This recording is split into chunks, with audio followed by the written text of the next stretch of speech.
Hey guys, welcome back to the channel. Despite the tight schedule from Nvidia, we are finally looking at the last card to be revealed in the RTX 40 Super series lineup, the RTX 4080 Super. Unlike the RTX 40 Super cards we have tested in the previous weeks, the RTX 4080 Super is the only card that is priced lower than its non-super counterpart. Since it is a super variant card, it's normal for end users to expect a significant performance gain over the non-super variant. But just how much gain will we see this time? We have tested the RTX 4080 Super against the 4080 and 4090 for a quick performance gauge, and here's our result for your reference.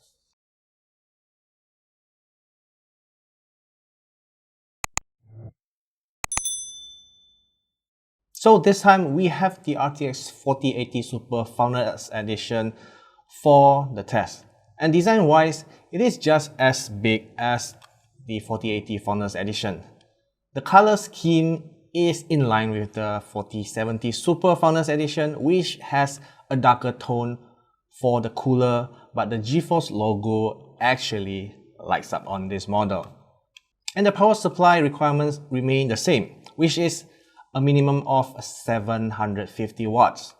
The 12-volt high power cable is inevitable at this point, so your choice is either a new power supply with the cable or using the included adapter that will still work with your existing power supply, just that the cable management will be troublesome. For the display output options, you'll find the usual single HDMI and 3 display ports. So before we go into the numbers, here's our test system specs for your reference. For the rest of performance, all the cards we have tested are more than capable enough for 4K gaming, and we can easily see 60 FPS or more on all the titles we have tested. However, I have mixed feelings on the results. At 4K resolution, although the 4080 Super can perform better than the 4080 for most of the time, the performance gain is not looking that great. There's about 3 to 5% performance increase across the titles. There are times where the 4080 Super performs just like the 4080 or maybe worse. The performance gain is more significant as we scale down to 1440p resolution. Then again, we can see some odd behavior on some titles such as The Division 2 and Cyberpunk, where the 4080 Super performs worse than the 4080. But since it's only affecting 2 of the titles, it could be an issue with the beta driver we are using for this test, and you might not experience this behavior when the official day 1 driver is ready. As for 1080p resolution, we still get the data just out of curiosity, but you can see that not all the titles can actually take advantage of this powerful GPU.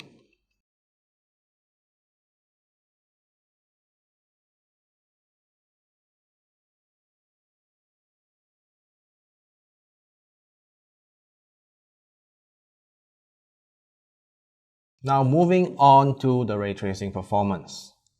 We're leaving out the DLSS 3 again so that we can better evaluate the base ray tracing performance without the frame generation advantage. Things are looking slightly better for ray tracing performance, I'd say, as the 4080 Super now performs better than the 4080 in almost every title tested, averaged at 3 to 5% increase as well. Well, except for Metro Exodus, which is 5% worse than the 4080.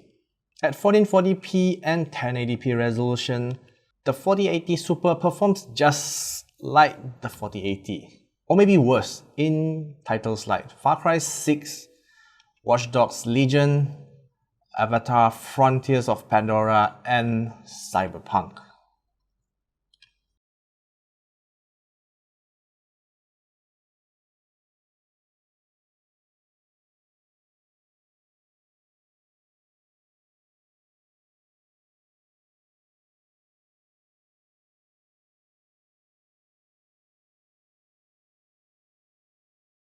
Now for the power draw and thermals.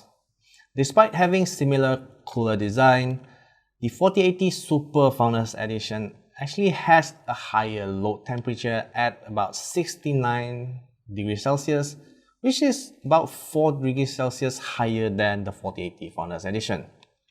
The fan remains mostly quiet throughout the test, but it did ramp up quite a bit to an audible speed for just a short while when we first run benchmarks like superposition benchmarks and 3D Mark times pi. The 4080 Super also has a slightly higher rated TGP at 320 watts, but we are seeing only about 270 watts plus minus on average during gaming sessions. Stress tests, on the other hand, will draw up to 370 watts, but that's only for a very short period of time, and this only happens on this particular test, which is the 3D Mark times by Extreme. While I don't really have any issues with the performance it can deliver, the observed performance gain over the RTX 4080 is just not significant enough for the seemingly high GPU specs. If we look at this from the perspectives where the 4080 Super is an upgraded model, it is somewhat a disappointment.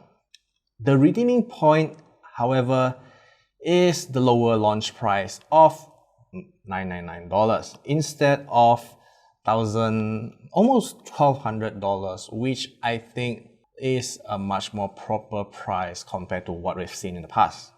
I won't recommend it if you're coming from the 4080 because of the minimal gain. But for those who are coming from older gen cards like the 3080 Ti or lower, the 4080 Super is still worth the consideration. Not only that it's a 4K gaming capable card, you can also take advantage of the GPU for other AI assisted tasks such as content creation, generative AI, image resizing, 3D rendering, and etc. So will I recommend this card?